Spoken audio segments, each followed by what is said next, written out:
So hello everyone, this is Dheeraj Kure and आज हम करने वाले हैं क्लास 11 बायोलॉजी का chapter number 3 which is plant kingdom. तो आज के इस वीडियो में पूरा NCERT highlight one line by line पढ़ने वाले हैं। क्यों? क्योंकि एनसीईआरटी हमारा बाइबल है और इसलिए हम पूरा लाइन बाय लाइन पढ़ने वाले हैं। तो बायोलॉजिकल क्लासिफिकेशन मतलब प्रीवियस चैप्टर में हमने पढ़ा था कि जो लिविंग ऑर्गेनिज्म है उसे कैसे क्लासीफाई करते हैं। तो किस किस बेसिस में बटा था? तो हमारा मोनेरा था, है ना, प्रोटिस्टा था, फंगी था, देन प्लांट था और अब है एन एनिमल किंगडम। तो ये है हमारा चौथा वाला। तो चलो इसको देख लेते हैं। बाकी तीनों के बारे में तो हमने पिछले चैप्टर में पढ़ ही लिया है, इस बार हम इस चैप्टर में पढ़ने वाले हैं।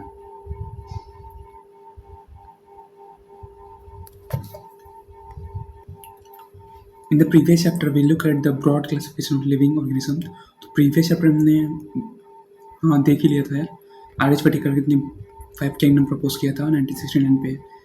कौन कौन से थे? मोनेरा था, प्रोटिस्टा था, फंगी था, एनिमिलिया था एंड प्लांटे था। In this chapter we will deal with further classification of kingdom Plantae, popularly known as plant kingdom. तो इस चैप्टर में हम प्लांट किंगडम को डिटेल में पढ़ने वाले हैं। We must stress here that our misunderstanding of the plant kingdom has changed over time. तो हमें ये ध्यान देना पड़ेगा कि जो अंडरस्टैंडिंग है हमारे प्लांट किंगडम का वो वक्त के साथ बदलता गया है। Fungi and members of Monera and Protista having cell walls have now been excluded from plants.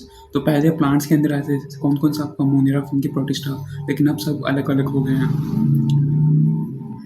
So the cyanobacteria, also referred as the Bruggen are not algae anymore. तो आपका जो साइनो बैक्टीरिया था इसे हम ब्लू ग्रीन एल्गी के नाम से जानते थे, वो अब एल्गी नहीं रहा। In this chapter we will describe algae, bryophytes, pteridophytes, gymnosperm and angiosperm under plantae. तो इस प्लांट किंगडम के अंदर कौन कौन से ग्रुप हैं उसको दिखने वाले हैं। पहला है algae, bryophyte, pteridophyte, gymnosperm, angiosperm and plantae. वो मतलब प्लांट के अंदर में आते हैं। Let us look at the classification within the angiosperm to understand some of the concerns that influence the classification system. तो चलो देखते हैं क्लासिफिकेशन एंजियोस्पर्म का, जिससे हम इसका क्लासिफिकेशन सिस्टम को समझ सकें। The earliest system of classification used only gross superficial morphological characters such as habit, color, number and shape of lips etcetera. तो पहले की क्लासिफिकेशन में किस बेसिस पे क्लासीफाई करते थे पता है? मतलब बाहर के स्ट्रक्चर्स को देख के किस हैबिटेट पे पेड़ उग रहा है, उसका कलर क्या है, नंबर और शेप ऑफ लिप्स क्या है, ये सब देख के हम जज करते थे। मतलब जज क्या करते थे यार, ऐसे ही करते हैं मॉर्फोलॉजी में, मतलब बाहर के स्ट्रक्चर देख के। They are based mainly on vegetative characters on the industrial structure. वो खाली वेजिटेटिव करेक्टर्स पे डिपेंड करते थे, मतलब बाहर के जो फल फूल हैं उसको देख के। सिस्टम गिवन बाई लिनियस, और ऐसा सिस्टम किसने दिया था? लिनियस ने। Such systems were artificial, they separated the closely related species, they were उस सिस्टम को लिनियस ने दिया था और इसे हम कहते हैं आर्टिफिशियल सिस्टम, और इसे हम एक दूसरे को देख के पता लगा सकते हैं। Also the artificial system gave equal weightage to vegetative and sexual characteristics. साथ ही जो आर्टिफिशियल सिस्टम था वो उसने इक्वल वेटेज दिया वेजिटेटिव और सेक्सुअल कैरेक्टरिस्टिक्स पे। This is not acceptable since we know that the often vegetative characters are more of easily affected by environment. जो आर्टिफिशियल सिस्टम था वो उसने इक्वल वेटेज दिया वेजिटेटिव और साथ ही सेक्सुअल कैरेक्टरिस्टिक्स को। This is not acceptable since we know that often vegetative characters are more easily affected by environment। तो इसलिए उतना एक्सेप्टेबल नहीं किया गया था, क्योंकि जो वेजिटेटिव कैरेक्टर्स हैं ज़्यादा इजीली अफेक्ट हो जाते हैं इन्वायरमेंट से जितना जो सेक्सुअल कैरेक्टरिस्टिक्स है वो। As against the natural classification developed which were based on natural affinities among the organisms and consider not only the external features but also the internal features जैसे कि ultra structure, anatomy, embryology, phytochemistry. Such A classification for flowering plants was given by George Bentham and Joseph डेटन Hooker. उसके बाद आता है हमारा natural classification, जो दोनों चीज कंटेन करता था, एक्सटर्नल स्ट्रक्चर साथ ही इंटरनल स्ट्रक्चर, जैसे कि हमारा अंदर का स्ट्रक्चर, एनाटॉमी, एम्ब्रायोलॉजी, फाइटोकेमिस्ट्री, ये सारे सब्जेक्ट्स भी उसके अंदर आते थे। इस तरह के क्लासिफिकेशन ऑफ फ्लावरिंग प्लांट्स को हम किसने दिया था? George Bentham and Joseph डेटन Hooker ने। At present, phylogenetic classification system based on evolutionary relationships between the various organisms are acceptable. तो प्रेजेंट में आपका जो phylogenetic classification system है वो evolutionary relationship अभी प्रेजेंट में जो phylogenetic classification है वो किसके बेस पे है वो है evolutionary relationship between various organisms. मतलब ना इवोल्यूशनरी रिलेशनशिप मतलब है कि बहुत सारे जानवर्स ना कहीं किसी एक इंसेस्टर से निकले हुए हैं, उसे हम कहते हैं evolutionary relationships. This assume that organisms belonging to the same taxa have a common ancestor. तो ये क्या बोल रहा पता है, वो ऑर्गेनिज्म जो किसी सेम टैक्सा में आते हैं, जैसे कि प्लांट के अंदर एल्गी, बैरोफाइट और कौन कौन से आते हैं आपको पता है, आगे बढ़ने वाले हैं, वो किसी एक ही एंसेस्टर से निकले हुए हैं, ऐसा इस क्लासिफिकेशन सिस्टम का कहना है। We know we now use information from many other sources to help to solve real difficulties in classification. साथ ही हम कई सारी इन्फॉर्मेशन का यूज़ करते हैं और अदर रिसोर्सेज का भी, ताकि हम ये क्लासिफिकेशन का जो डिफिकल्टीज है उसे हम सॉल्व कर पाएँ। This become more important when there is no supporting fossil evidence. ये और ज़्यादा अच्छा बन जाता है जब नहीं, ये और ज़्यादा इम्पोर्टेंट बन जाते हैं जब उस थ्योरी के लिए, उस क्लासिफिकेशन के लिए कुछ सपोर्टिंग फॉसिल एविडेंस ना हो। उसके बाद है हमारा न्यूमेरिकल टैक्सोनॉमी। इसमें हम which is now easily carried out using computers is based on all observatory characters. तो आजकल क्या हो रहा है पता है, कि जब भी कोई नया प्लांट आता है या फिर पहले से जो प्लांट है वो सबका डेटा कंप्यूटर में भरा हुआ है, तो उसी के बेसिस पे हम क्लासीफाई इजीली कर लेते हैं। Numbers and codes are assigned to all the characters, और नंबर्स और कोड्स है ना वो सारे कैरेक्टर्स पे असाइंड है। द डेटा आर प्रोसेस्ड, और डेटा को प्रोसेस उसी तरह से किया जाता है। In this way each character is given equal importance, और इस तरीके से हर एक कैरेक्टर इक्वल इंपॉर्टेंस दिया जाता है। And at the same time hundreds of characters can be considered, और साथ ही हंड्रेड्स ऑफ कैरेक्टर भी कंसिडर कर दिया जाता है। Cytotaxonomy that is based on cytological information. Cytotaxonomy जो कि बेस्ड है साइटोलॉजिकल इंफॉर्मेशन, जिसकी मतलब सेल का इन्फॉर्मेशन, क्रोमोसोम नंबर कितना है, उसका स्ट्रक्चर क्या है, उसका बिहेवियर क्या है। साथ ही कीमोटेक्सोनॉमी, केमिकल का taxonomy that uses chemical constituents of the plants to resolve confusion and also used by taxonomists these days। तो आज हमने इस टॉपिक में हमने क्या पढ़ा था कि स्टार्टिंग में कितने थे, मोनेरा, प्रोटिस्टा, फंगी, और उसके बाद इन दोनों को अलग कर दिया गया, प्लांट का एक नया किंगडम बनाया गया। प्लांट किंगडम जब बना तो उसको भी क्लासीफाई करने के लिए अपने artificial system of classification Linnaeus ने किया था, जिसमें सिर्फ बाहर का कलेक्टर देखते थे। एंड दूसरा था हमारा नेचुरल क्लासिफिकेशन। नेचुरल क्लासिफिकेशन में हमारे बाहर के साथ साथ इंटरनल का स्ट्रक्चर भी काउंट कर लिया, जैसे external feature, internal features, ultra structure, ये सारी चीज़। उसके बाद है पैलोजेनेटिक रिलेशनशिप, मतलब एंसेस्टर वाला सिस्टम। अगर आप आज किसी भी टैक्सोनॉमी में कई सारे ग्रुप, कई सारे ऑर्गेनिजम्स हैं, तो इन पास्ट वो कहीं ना किसी इंसेस्टर से एक दूसरे से कनेक्टेड होंगे, ऐसा। उसके बाद न्यूमेरिकल टेक्सोनॉमी जो कंप्यूटर में सारे डेटा प्रेजेंट है बोल रहा है। एंड सेक्रेटरी टेक्सोनॉमी में आपका क्रोमोसोम क्रोमोसोम वगैरह नापते हैं। उसके बाद है कीमोटेक्सोनॉमी, जिसमें हम केमिकल के कंस्टिट्यूएंट्स को देखते थे। अब है हमारा algae. Algae are chlorophyll bearing simple thalloid autotrophic and largely aquatic both fresh water and marine water organisms. तो एल्गी क्या है? एल्गी वो ऑर्गेनिजम्स है जो क्लोरोफिल बियर करते हैं, साथ ही सिंपल है, थैलाइड है, ऑटोट्रॉफिक है। थैलाइड मतलब यार एक ऐसा बॉडी का स्ट्रक्चर, मतलब ऐसा ऑर्गेनिज्म जिसका खुद का ट्रू रूट्स नहीं होता, खुद के ट्रू रूट्स नहीं होते, जिसकी एल्गी। ऑटोट्रॉफिक मतलब खुद से खाना बनाते हैं, और ये ज़्यादातर एक्वेटिक के होते हैं, चाहे वो फ्रेश वाटर हो या मरीन, दोनों तरह के होते हैं। दे occur in variety of habitats, ये बहुत सारे हैबिटेट्स में पाए जाते हैं, जैसे कि नमी वाले स्टोन्स पे, सॉइल्स पे, वुड पे। Some of them also occur in association with fungi, कुछ फंगी के साथ एसोसिएशन में भी रहते हैं, एल्गी फंगी दोनों साथ साथ। और एनिमल्स पे जैसे कि स्लॉथ बियर पे भी ये हो जाते हैं। The form and size of largely is highly variable, और उसका जो फॉर्म और जो साइज है वो भी बहुत वेरिएबल है, मतलब बहुत तरीके के पाए जाते हैं।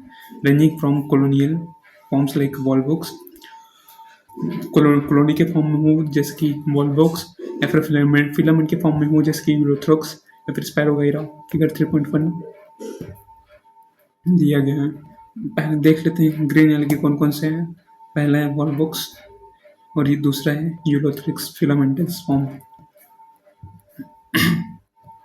A few of the marine forms such as kelps form massive plant bodies, और कुछ marine forms हैं जिसके kelps बहुत बड़ा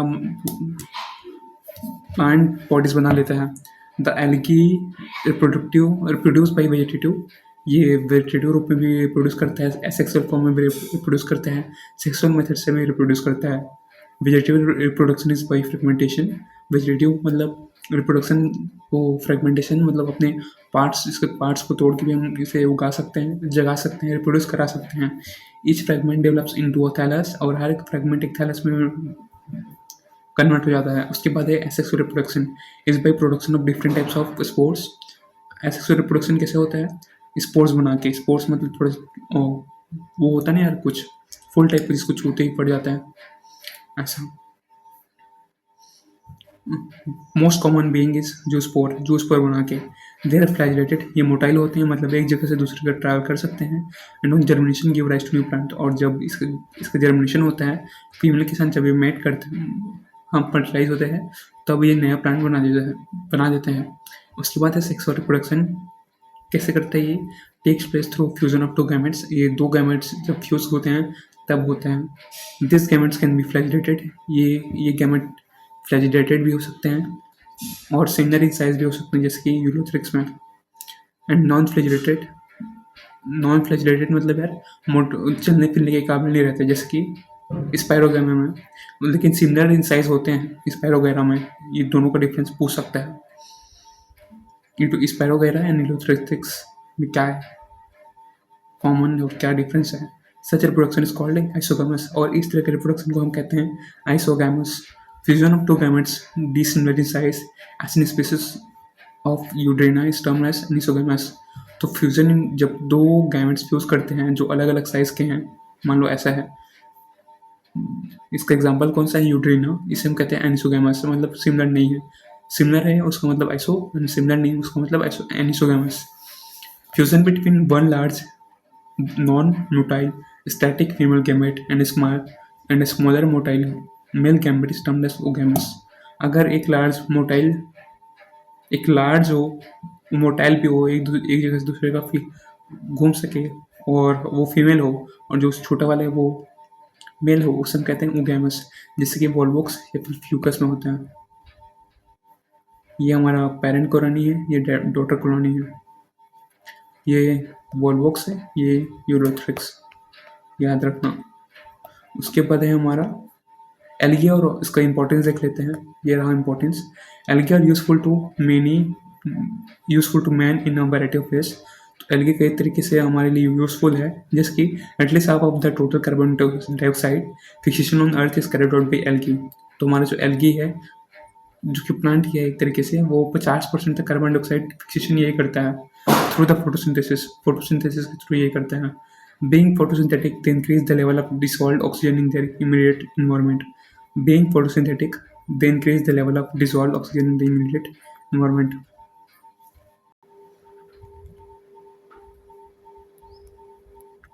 और ये जब फोटोसिंथेटिक हैं तो ये जो डिसॉल्व ऑक्सीजन है वो इन्वायरमेंट में बढ़ा देते हैं, मतलब अच्छा चीज़ करते हैं। They are of paramount importance as primary producers of energy-rich compounds which form the basis of food cycles of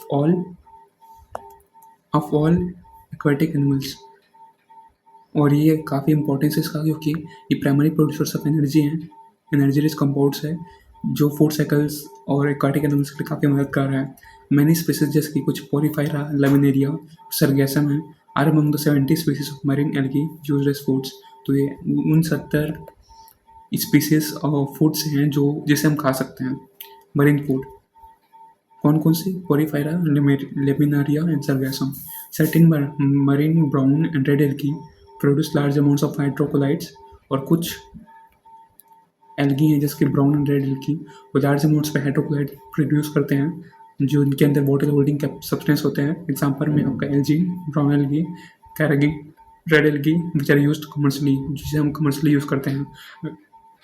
agar, one of the commercial product obtained from Gelidium and Gracilaria are used to grow microbes।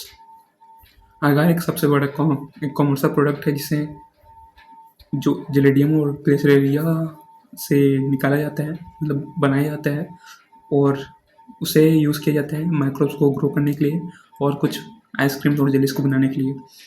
Cholera, unicellular alga rich in protein, is used as food supplement even by space travellers. तो आपका जो cholera है वो unicellular alga है जो rich in protein होता है और फूड सप्लीमेंट की तरह यूज़ किया जाता है। जो स्पेस ट्रैवल करते हैं ना एस्ट्रोनॉट, उन लोग। The alga divided into 3 main classes. आपका जो एल्गी है वो 3 मेन क्लासेस पे डिवाइड हुआ है: क्लोरोफाइसी, फायोफाइसी एंड रोडोफाइसी। क्लोरोफाइसी मतलब आपका ग्रीन एल्गी, इसे ग्रीन एल्गी के नाम से भी जानते हैं। द प्लांट बॉडी में भी यूनिसेलुलर, कोलोनियल और फिलामेंटस। आपका जो प्लांट बॉडी है वो आपका यूनिसेलुलर हो सकता है, कोलोनियल हो सकता है, फिलामेंटस हो सकता है। There usually green grass due to the dominance of pigment. ये जनरली ग्रीन होते हैं क्यों? क्योंकि इनके अंदर जो पिगमेंट्स हैं, क्लोरोफिल ए एंड बी, वो ज़्यादा पाए जाते हैं। Pigments are localised in different chloroplast, और पिगमेंट्स डिफाइंड, मतलब अपने अपनी जगह पे रहते हैं क्लोरोप्लास्ट। द क्लोरोप्लास्ट में भी डिस्कॉइड, इनके जो क्लोरोप्लास्ट हैं वो डिस्कॉइड हो सकते हैं, मतलब डिस्क शेप का, प्लेट थाली टाइप का भी हो सकता है, थाली टाइप का, रेटिकुलेट भी हो सकता है, एंड कप शेप भी हो सकता है, स्पाइरल भी हो सकता है, रिबन शेप भी हो सकता है, और कई सारी स्पीसीज में। Most of the members have one और मोर स्टोरेज बॉडीज, और इनके ज़्यादातर मेंबर के पास एक से ज़्यादा स्टोरेज बॉडीज होते हैं, जिसे हम कहते हैं pyrenoids located in the chloroplast. Pyrenoids याद रखना ना। Pyrenoids contain protein beside starch. Pyrenoids क्या कंटेन करते हैं? प्रोटीन स्टार्च के बगल में। सम एल्गी में store food in the form of oil droplets. कुछ एल्गी ऑयल ड्रॉपलेट के फॉर्म में भी खाना स्टोर करके रखते हैं। Green algae usually have a rigid cell wall made of an inner layer of cellulose. तो आपका जो ग्रीन एल्गी है उनके पास एक कड़क सेल वॉल होता है, और जो कि सेलुलोज से बना होता है, और आउटर लेयर पेक्टोज से बना होता है। Vegetative reproduction usually take place by fragmentation or by formation of different types of spores। तो आपका जो वेजिटेटिव रिप्रोडक्शन है वो जनरली फ्रेगमेंटेशन या फिर formation of different types of spores होता है। एंड एसेक्सुअल किससे होता है? हमने पढ़ा था वेजिटेटेड जूस्पोर से, जूस्पोरेंजिया से। और sexual reproduction shows considerable variation in the type and the formation of sex cells, and it may be asogamous। तो ये एसोगामस सेल्स जब मेल एंड फीमेल का जो सेल है वो बराबर हो, यानी इसको मतलब एक दूसरे के सिमिलर ना हो, कोई बड़ा कोई छोटा, या फिर ओगैमस जब फीमेल आपका बड़ा हो एंड मेल छोटा। Some commonly found green algae are chlamydomonas. Green algae के कुछ एग्जाम्पल हैं। इसका ट्रिक है क्या याद करने का? क्लासिकार SUV, क्लाइमेडोमोनस, और आपका कारा, और S से स्पायरोगैरा, UC लोथ्रिक्स, V से वोल्वोक्स। आई होप आपको याद रहेगा। उसके बाद है Phaeophyceae. The member of Phaeophyceae are brown algae. आपको जो मेंबर है फायोफाइसी का वो ब्राउन एल्गी है, वो ये मैरीन हैबिट में पाए जाते हैं। The show great variation in size and form. ये बहुत सारे वेरिएशन शो करते हैं साइज एंड फॉर्म में। They range from simple branched filamentous forms. ये सिंपल ब्रांच भी होते हैं, फिलामेंटस फॉर्म में भी होते हैं, एक्टोकार्पस, तो profusely branch form as represented by kelps. और बहुत बड़ी भी हो सकते हैं, जैसे कि केल्प्स, जो कि 100 मीटर तक के हाइट तक पहुंच जाता है। दे पोसेसेस क्लोरोफिल। इनके अंदर कौन से पिगमेंट होते हैं? उसके अंदर कौन सा था? A एंड B था, इसके अंदर A एंड C है। और कौन कौन से? कैरोटीनॉइड्स हैं, ज़ैंथोफिल्स हैं। They vary in colour from olive green to various shades of brown. ये ऑलिव ग्रीन होते हैं इनका कलर से पूरा कई सारे shades of brown, depending upon the amount of xanthophyll pigment fucoxanthin present. किस पिगमेंट की बेसिस पे इनका कलर डिपेंड होता है? ज़ैंथोफिल पिगमेंट और आपका फकोजेंथिन जो प्रेजेंट होता है। Food is stored as complex carbohydrate. तो इनके अंदर जो फूड है वो कॉम्प्लेक्स कार्बोहाइड्रेट के फॉर्म में स्टोर रहता है, विच में be in the form of laminarin और मैनिटोल। तो कॉम्प्लेक्स कार्बोहाइड्रेट में स्टोर होता है, और कौन कौन से हैं? लेमिनरिन या फिर मैनिटोल इस फॉर्म में स्टोर होता है। The vegetative cells have a cellulosic cell wall usually covered on the outside by gelatinous coating of algin. तो जो इनका जो वेजिटेटिव सेल्स है, इनके पास एक सेलुलोजिक सेल वॉल होता है, जो आउटसाइड से कवर होते हैं जिलेटिनियस कोटिंग से एल्गिन का। The protoplast contain in addition to plastids certain located vacuole and nucleus। इनके जो प्रोटोप्लास्ट होते हैं उनके अंदर कुछ प्लास्टिड्स सेंट्रली लोकेटेड होते हैं, मतलब सेंटर में होते हैं। वैक्यूल मतलब एक जगह खाली जगह, एंड न्यूक्लियस भी होता है वहीं पे। The plant body is usually attach to the substation by a holdfast. तो इनका जो प्लांट बॉडी है वो जनरली होल्ड फास्ट से अटैच होता है, एंड हैज अ स्टॉक, एक स्टॉक भी होता है जिससे वो अटैच होते हैं, इस टाइप, जिसे हम इस टाइप कहते हैं। लीफ जैसे फोटोसिंथेटिक ऑर्गन वो है frond. Vegetative reproduction takes place by fragmentation. हमेशा की तरह वेजिटेटिव रिप्रोडक्शन किससे होता है? फ्रेगमेंटेशन से। एसेक्सुअल रिप्रोडक्शन जूस्पोर से, बाई फ्लैजिलेटेड जूस्पोर से, दैट आर पेयर शेप्ड, जो कि पेयर शेप्ड होते हैं। किसका पेयर शेप्ड होता है? ब्राउन एल्गे का, याद रखना। And have two unequal laterally attached flagella. उनके पास दो अनइक्वल लेटरली अटैच्ड फ्लैजिला भी होते हैं। सेक्सुअल रिप्रोडक्शन में भी एसोगमस, इनका जो सेक्सुअल रिप्रोडक्शन है वो भी एसोगमस हो सकता है, जब सेम सेक्स के मेल एंड गेमेट फ्यूज करें। एनिसोगमस मतलब डिफरेंट साइज के मेल एंड गेमेट फ्यूज करें, या फिर ओगैमस जिसमें जो फीमेल है वो बड़ा हो एंड मेल वो छोटा हो। गैमेट्स ना, द गैमेट्स आर पैरीफॉर्म, जो इनके जो गैमेट्स हैं वो भी पैरीफॉर्म होते हैं, पेयर्स होते हैं। The bear two laterally attached flagella. The common forms are ectocarpus, dictyota, laminaria, sargassum and fucus. इनके जो कॉमन फॉर्म्स हैं कौन कौन से हैं? एक्टोकर्पस है, डिक्टियोटा है, लेमिनेरिया, सरगैसम एंड फ्यूकस। इसका शॉर्ट ट्रिक बना सकते हो EDLSF। सब का पहला वर्ड लो, EDLSF। उसके बाद आपका Rhodophyceae. Member of this Rhodophyceae are commonly called red algae. उनको ब्राउन बोलते थे, उससे पहले को ग्रीन, इसको हम बोलते हैं red.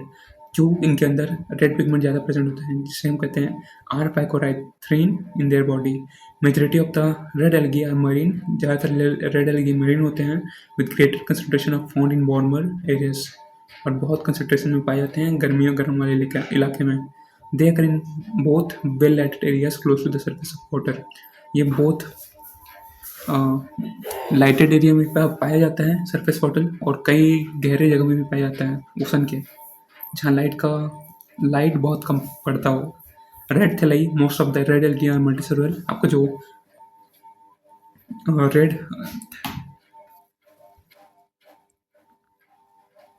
Red thalli, most of the red algae में मल्टीसेलुलर होते हैं।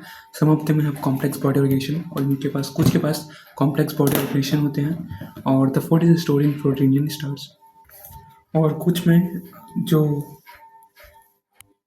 फूड है प्रोटीनियन स्टार्च पे स्टोर होता है, जो कि काफ़ी सुंदर है।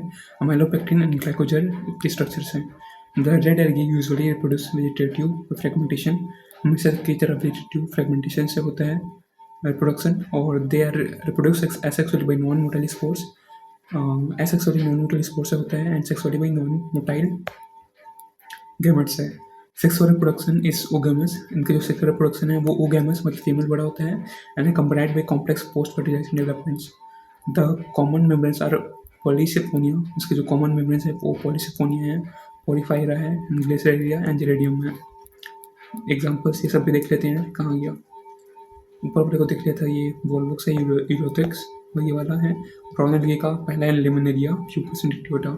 ये लेमिनेरिया लंबा है, डिक्टियोटा मतलब डिक्टियोटा है ना, सॉरी फ्यूकस है। फ्यूकस में छेद है, एंड डिक्टियोटा में दो है, सही है। लेमिनेरिया मतलब लंबा, एंड फ्यूकस मतलब छेद है, डिक्टियोटा मतलब दो है, ठीक। एंड रेड एल्गी का ये हमारा पॉलीफायरा, एंड ये हमारा पॉलीसिफोनिया। तो ये था हमारा एल्गी वाला पार्ट। बैरोफाइट नेक्स्ट पार्ट में करते हैं।